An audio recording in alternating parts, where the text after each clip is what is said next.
The AR-15 is the rifle that changed the way we think about the modern carbine.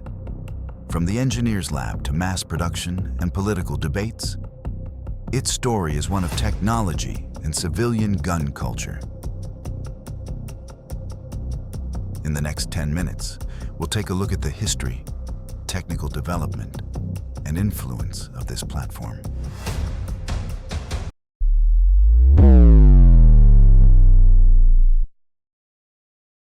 California, late 1950s. While the world was still carrying heavy steel rifles from World War II, one engineer had a completely different approach. His name was Eugene Stoner, a former Marine mechanic, self-taught innovator, and a man obsessed with one idea: creating a lightweight, modern firearm for a new generation of soldiers. Stoner worked for the small company ArmaLite, a subsidiary of Fairchild Aviation, better known for its airplanes than firearms. And that background showed. His weapon felt closer to precision aircraft engineering than to a traditional military rifle. Aluminum, plastic, straight lines, and modular construction. Everything the weapons industry at the time didn't fully understand. The first attempt was the AR-10.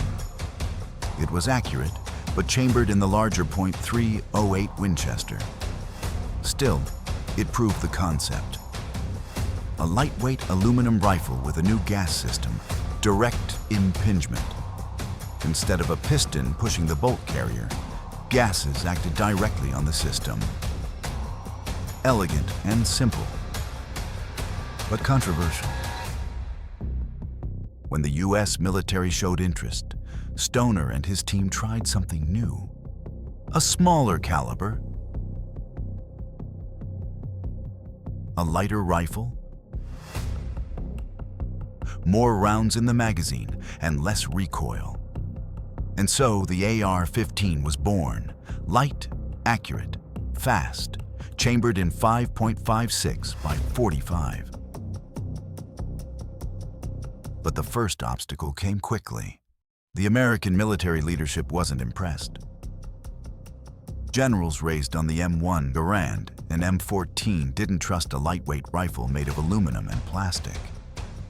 ArmaLite was struggling financially, and Stoner realized his invention might never see a battlefield. Then Colt stepped in. In 1959, they bought the rights from ArmaLite, recognized the potential, and launched an aggressive promotion campaign.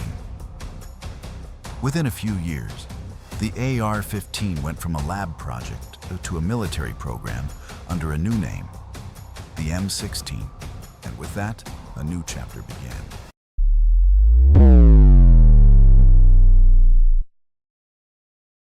When the AR-15 finally reached the US Army, the reactions weren't what Stoner expected. Soldiers were used to heavy, rugged rifles like the M14, a rifle that looked and sounded like a weapon. And then someone handed them a light, black rifle made of aluminum and plastic. "What is this? A toy?" was the most common comment. It even earned itself the famous nickname Mattel 15. The AR-15 looked too modern for its time. Some soldiers were convinced it would fall apart if dropped. Others that it couldn't handle dirt and mud. And, to be fair, at first they weren't entirely wrong. Early models had reliability issues. Because the powder charge was changed without Stoner's knowledge, the rifle fouled faster, and soldiers weren't even given cleaning kits. They were told it was a self-cleaning rifle. The result? Jams, double feeds, stuck casings, all the things that, in combat, mean the difference between life and death. Letters from Vietnam described soldiers literally dying with their rifles disassembled in their hands as they tried to clean them. The media jumped on it with headlines about a rifle that killed its own soldiers. But while some gave up, others began to realize the problem wasn't the design, but poor training and logistics. When proper ammunition, cleaning instructions, and kits were finally issued, the AR-15, now the M16, began to show its true nature: a light, accurate, adaptable rifle that could change the way wars were fought.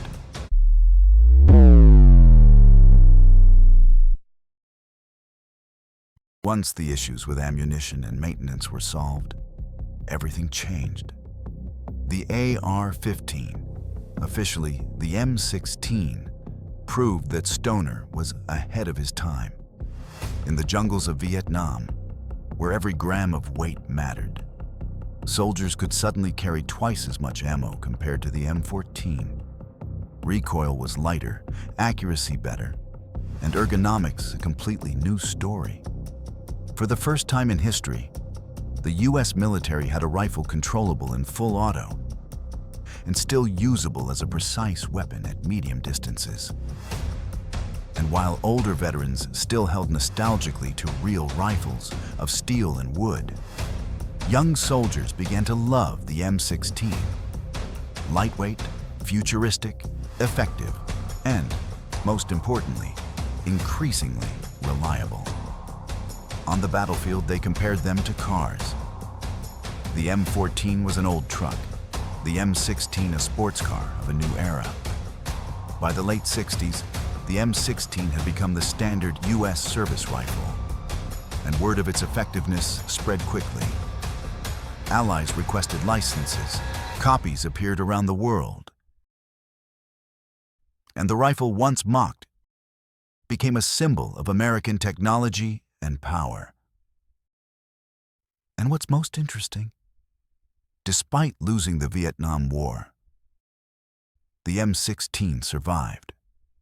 As generals changed and politics shifted, the rifle remained. Proof that technology sometimes outlives even its greatest defeats.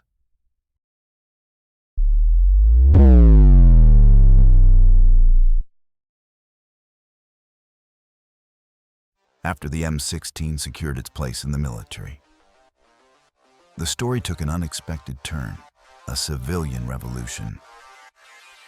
Manufacturers quickly realized that the modular AR architecture opened the door to endless customization. Different barrel lengths, optics, handguards, muzzle devices, and specialized parts. Every carbine could become its own story, from lightweight hunting builds to fast tactical setups. New manufacturers appeared on the market, along with the old players: Colt, Smith & Wesson, Ruger, and many smaller companies offering build-it-yourself kits. This made the AR-15 accessible to civilians, sport shooters, collectors, and anyone seeking a reliable platform for competition. In Europe, the AR platform didn't immediately gain mass popularity, but where it appeared, it quickly found its place in sport. On shooting ranges, the AR-15 shows its advantages: easy parts replacement, excellent ergonomics, and precision when transitioning between targets. Disciplines like practical shooting and speed shooting competitions started adopting AR-based carbines due to their adaptability. Enthusiasts and clubs following international trends began bringing in and modifying these platforms for competitions and training. The AR system is used in sporting calibers and configurations that comply with local regulations, from precision training at 100 meters to dynamic range drills. To wrap up this section, the AR platform stopped being just a military experiment. It became a foundation for a community, manufacturers, shooting clubs, and athletes who want adaptability and performance. As shooting culture grows, the AR-15 is right there, integrated into sports disciplines and always under safety and legal regulations.